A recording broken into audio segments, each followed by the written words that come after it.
expect to get fucked and be pleasantly surprised if you don't. What's up, guys? Welcome into Taking the Field with Stevie Mac, and I think that's some pretty good life advice from Carolina Chaos, head coach Andy Towers to lead off the show. Just something that I saw the other day on social media. Thought it was funny, so I thought that I would lead in to this episode with it. And I gotta say, over the years, we've come to notice that he has a certain way of motivating his players in games, before games, like in the locker room, whatever the case may be. So I think if he ever decided to step away from coaching, maybe retire or whatever the case may be, if he ever decided to move away from coaching, I think he would make an absolute killing as a motivational speaker. But I think for now he'll stick with coaching in the PLL. So a couple things I want to get to with this episode to kind of lead things off. I want to reset the discussion about a possible Redwoods rebuild. I had Brandon Biaggi on the podcast a couple weeks ago now, and that's something that we spent a lot of time talking about with that episode. So we'll kind of reset that conversation here in just a minute. A little bit later on, I want to talk about the Atlas's loss this past weekend to the Cannons and why I'm not necessarily freaking out about it. I know there was some people on Discord, some of their fans were a little bit freaked out about that loss a couple of days ago, so I'm going to talk about that a little bit later on. And then we'll finish out the show touching on some Athletes Unlimited lacrosse as well, kind of do a quick dive into that heading into week 2 here in just a couple days. For them, had Tari Kandamiri on last week on the show to do a deep dive into Athletes Unlimited lacrosse. You can check that out as well. So we'll finish out the show with that. But like I said, I want to lead off kind of resetting the discussion on this Redwoods thing. Had Brandon on a couple episodes to talk with him about it, get his ideas for a potential rebuild. And one of the biggest things that I mentioned within that episode to him, and he definitely, as I recall, agreed with me on that, is that we haven't seen a team rebuild mid-season kind of the way that he was suggesting.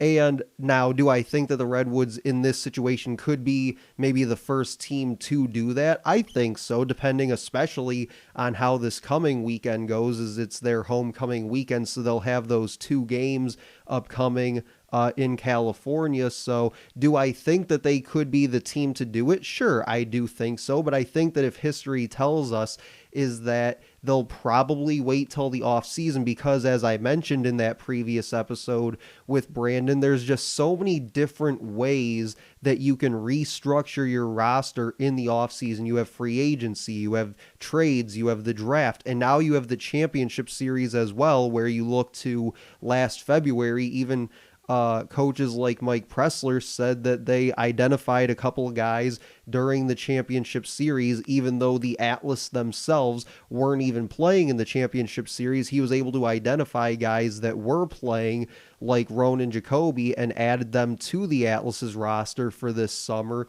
because they were able to look at some of those guys during the championship series. So again, there's just so many different opportunities during the off season for teams to rebuild their roster in a major way. So I wouldn't be surprised if the Redwoods wait until the off season when the market kind of resets and they have those opportunities to pull the trigger and make some of those moves when that time comes. But like I said, do I think, depending on how this upcoming weekend goes, do I think that they could be that first team basically that does hit the reset button mid-season? I definitely think that it's a possibility because you have the Chaos and you have the Whipsnakes. Those are 2, I would say, rivalry games this weekend. You're already 1-4 with a -16 score differential, and it's very possible that after this weekend you're staring down the barrel of 1-6.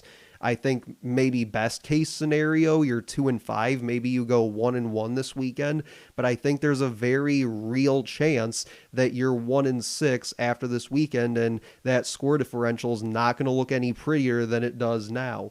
And one thing that I think Redwoods fans have to ask themselves, and I'd love to hear from you with this topic. You can comment on this episode, give me your thoughts on this whole Redwoods rebuild idea and where you're kind of at with it, because that's really what I want to do with this, is I want to see kind of where you're at with it at this point in the year. And I've got a couple of comments that I'll get to here in just a second, but I want to know, do you believe that Nat St. Laurent can fix this, right? Whether it be over the next couple of weeks in season, do you want to see him be the one that kind of spearheads that effort during the off season? Do you believe that he can be the guy to do it? Because I know talking a couple episodes ago with Brandon Biaggi, he pretty much said he doesn't think that Nat should be the one to do it. He doesn't maybe feel comfortable, I guess would be the word that you could use to describe it. Doesn't feel comfortable with him being the one kind of pulling those strings this off season. I kind of would go the other way with it, because I think in the past, when he's had the draft capital to be able to make an impact in the PLL draft, he has had some pretty solid drafts. Now in recent years, he's kind of gone more the opposite direction, in kind of the direction of F them picks, where he's trying to compete for a championship now and kind of go all in. So I think if he goes away from that F them picks strategy and goes back to, yeah, I want to be able to pick 3, 4, 5 times a draft and be able to really reconfigure this roster that way, I think that he definitely can be the one to make those moves during the draft and during free agency and things like that. But he has to be willing, I think, to understand the fact that you had your sort of championship window and that has now passed, and now you have to be able to, as I kind of just said before, you have to kind of pivot and go back to acquiring picks and being able to rebuild your roster that way. So from Brian on Twitter, he says, number one, let the season burn and pick up a or the first round pick. Trade Gray for someone who will be consistent, assuming it's work related. I'm assuming he means with Gray as far as why he's kind of in and out of the roster, it seems like, week to week. He says, move Pennell to midfield and restructure everything. So that's kind of interesting, because I remember a couple weeks ago talking to Brandon, I believe he had mentioned that Pennell was another guy that he would look to move as part of his series of moves to try and acquire picks. But here Brian's saying keep Pennell, and not only keep Pennell, but move him to midfield. And yeah, I do think the Gray thing is interesting, because, I said it, I believe it was on that episode with Brandon, I was talking about Romar Dennis, who also is on the Redwoods, and I had said that even at the time of the trade where they swapped Romar Dennis and Miles Jones, it really felt like the Atlas got the better of that trade. And a couple episodes ago with Brandon, I said I think it's safe to say at this point in time the Atlas did sort of win that trade.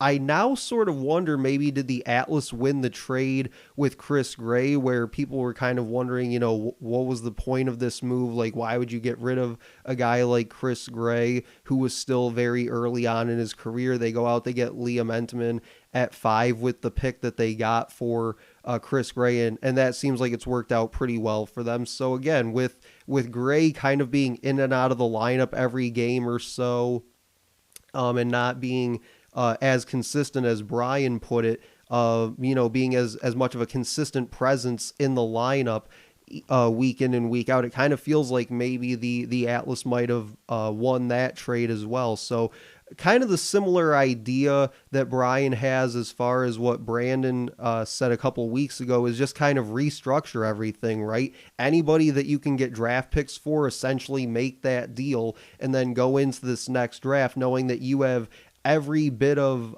draft capital possible at your disposal. And like I said before, I think that's where you'll see a guy like Nat St. Laurent really do his best work in the offseason, is if he has a full complement of picks to be able to work with, which this past draft he didn't. I believe he only had 2 picks in this last draft.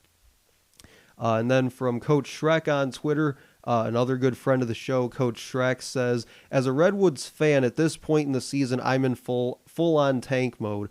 Coach Nat doesn't make the necessary changes in the lineup each week that needs to be made in order to win games. So again, kind of going the route of, if they do decide to blow it up mid-season, I guess, according to Coach Schreck, he wouldn't be totally against it. Like I said, Redwoods, depending on how this upcoming weekend goes, could be that first PLL team that we've seen to really do it mid-season. Typically, they've waited till the off-season to do it.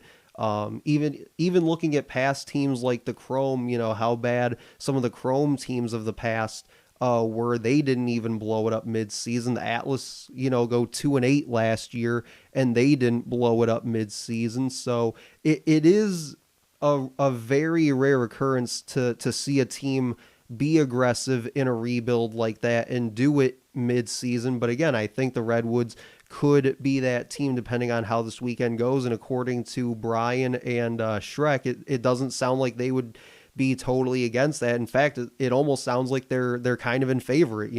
Like, why wait until the offseason when you can make some of those moves now at the trade deadline? Teams that are, trying to push for one of those playoff spots, or a team maybe like the Atlas that are going to be firmly, I would assume, firmly in the playoffs over the next few weeks. Maybe trying to acquire a piece or two that really puts them over the top and really ensures that, at the very least, they're playing in the championship game in September, if not winning it at that point. So yeah, I definitely think that, again, depending on how this next weekend goes in California, they've got games against the Chaos and the Whipsnakes. They currently are 1-4 with a -16 score differential. Depending on how this weekend goes, I think is going to be a big indicator of how things go the rest of the way, and maybe how they approach this offseason, because you could take it the other direction too and say, hey, maybe for this one weekend something clicks, they win both games, and now all of a sudden they're 3-4. And if they can win both games by a couple goals, that score differential comes down a little bit. And now we're talking about a whole different scenario, right? So I think it definitely comes down to what happens this weekend and kind of where we go from there. So coming up in segment 2, as I mentioned at the top of the show, I'm going to talk very briefly about the Atlas game this weekend and kind of some of the maybe overreaction that I saw from some people on Discord about that. But that's coming up next on Taking the Field with Stevie Mack.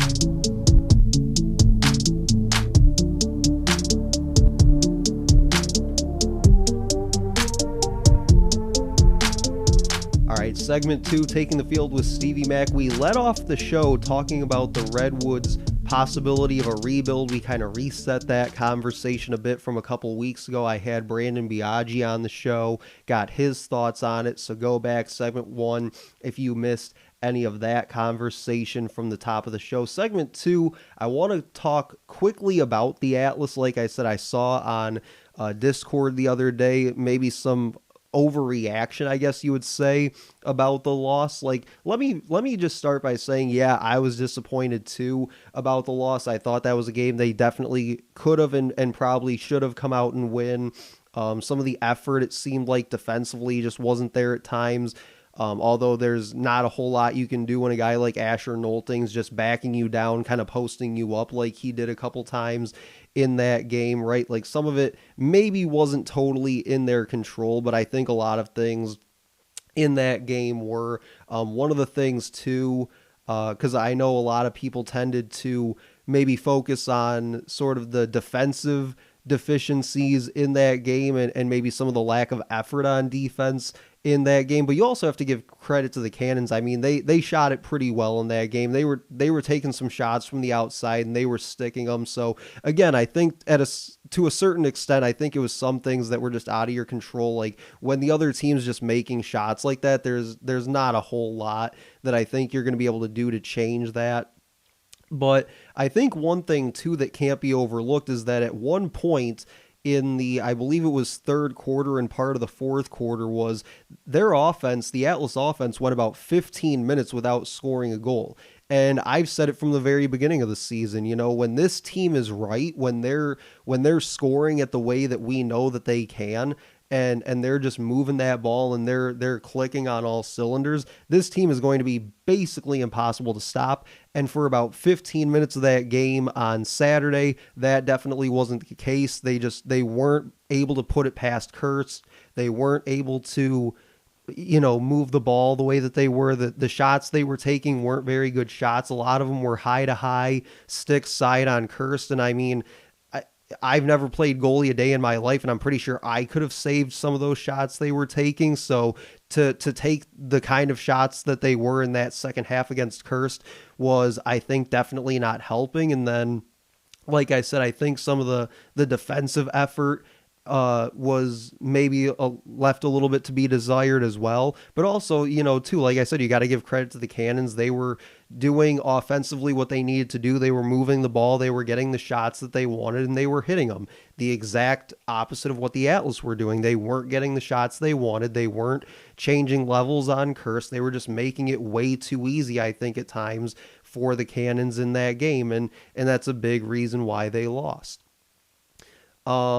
But I think that at least going forward, the reason why I'm not too upset by the loss and the fact that they're 5-2 is because they're still number one in the league, right? The tiebreaker goes to score differential, which they are ahead of the pack in a big way in that category. They're 13 goals ahead of the Cannons even after that 5-goal loss on Saturday. But I think when you look at this team and their makeup, you look at they still have Jeff Teat in that loaded offense. They had 10 total players from the Atlas were part of the Eastern Conference All-Star team a couple of weeks ago. So they're just absolutely loaded with talent. Trevor Baptiste can turn a game on its side at the stripe at any time during a game and essentially play make it, take it. I know in recent weeks he hasn't been as dominant as what we're used to seeing, but you at least know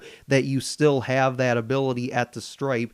And then you can say what you want about Tim Troutner and maybe that loss a couple weeks ago to the Whipsnakes, but the guy still went out, had a hell of a performance in the All-Star game. He won the goalie challenge that day, and Entenmann has been really solid since he's taken over. So really what you have is two goalies that I think you could stick either of them out there and they can go win you a championship later this season. I have full confidence in either Troutner or Entenmann that you could stick either of those guys out there the rest of the way and they could put you in a position to be winning a championship a couple months from now.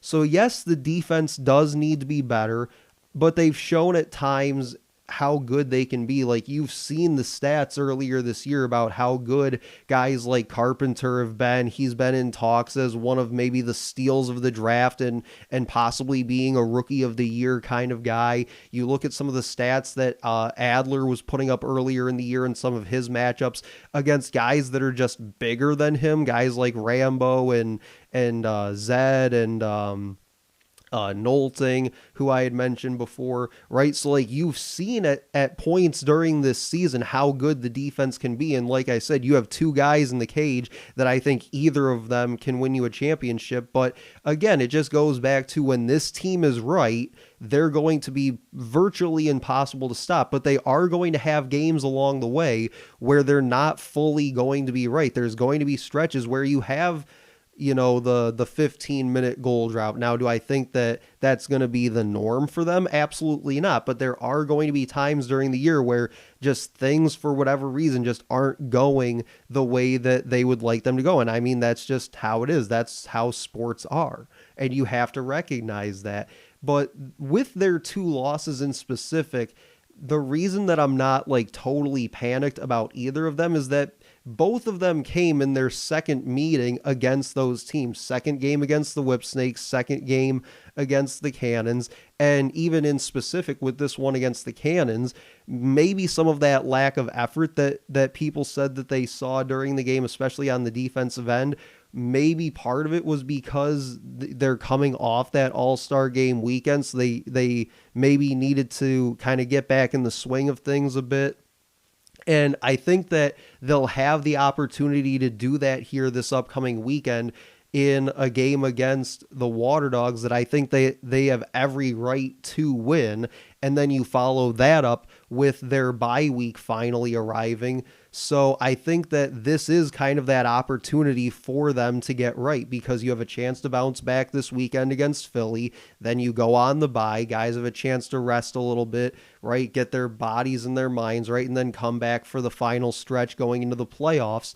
And I think they have every reason and every ability throughout this roster to be in that championship game in mid-September.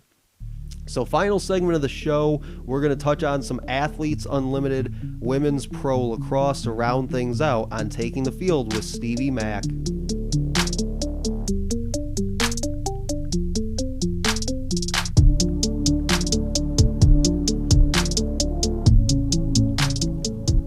Final segment of the show, Taking the Field with Stevie Mack. Segment 1, we talked about the kind of updated idea of a Redwoods rebuild. We kind of reset that conversation top of the show. Segment 2, we talked about why I'm not so worried about the Atlas's loss from this past weekend against the Cannons, and kind of a look ahead for them against, again, they have Philly coming up this weekend.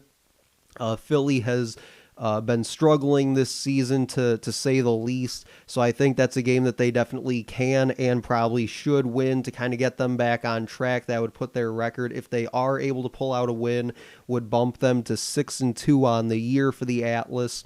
And, you know, hopefully maybe get some of the goals back that they lost in their score differential this past weekend, as they lost by 5 to the Cannons. But again, just to round things out here on Taking the Field with Stevie Mack, going to talk some Athletes Unlimited pro lacrosse. They had their week 2 team draft on Monday night.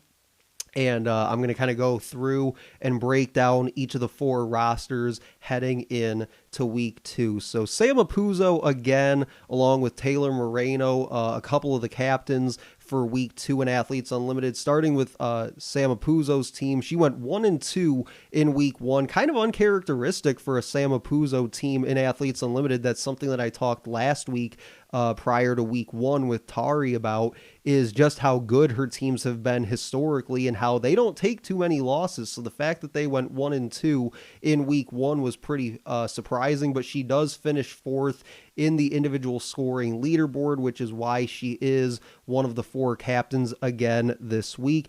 And going back to that conversation with Tari about Sam Apuzzo, she mentioned, you know, wanting to see Sam play maybe a little more selfishly in her game. In typical years, you'll see her play a little more unselfish, trying to feed some of her teammates a little bit more, maybe not trying to do so much of it on her own. But it looked like this weekend she definitely made that little bit of an adjustment and was more aggressive in calling her own number at times. She finished the weekend with 9 goals and 1 assist. I believe she had 4 goals on Sunday for their lone win of the weekend, but 9 goals, 1 assist overall for the 3 games over the weekend.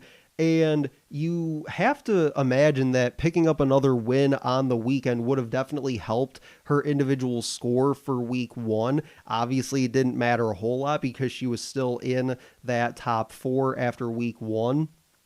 But her week 2 roster features obviously herself, Izzy Skane, Sam Geyer's back on offense. That's a pretty nice trio that you have there on offense. And then she has Katie Glynn in goal, who actually was a captain, I believe, if I remember correctly, in week 1. So to get a goalie like Katie Glynn on the roster is pretty solid for Sam Apuzzo's team. Taylor Moreno, as I mentioned, top of this segment, was also a captain in week 1. It's pretty rare to not see Taylor Moreno as a captain in Athletes Unlimited on a week-to-week basis. Same with Sam Apuzzo. Those two are pretty much typically locks, I would say, week in and week out to be team captains in Athletes Unlimited. And in week 1, Moreno went pretty heavy on rookies in her week 1 roster. Kind of followed that up again in week 2 with Ellie Macera, Maggie Hall, who had a really nice opening game last Thursday in Athletes Unlimited, but she has Ellie Macera, Maggie Hall, Cassidy Spillis, and Sydney Scales, who was the 2024 Division I Defender of the Year at Boston College.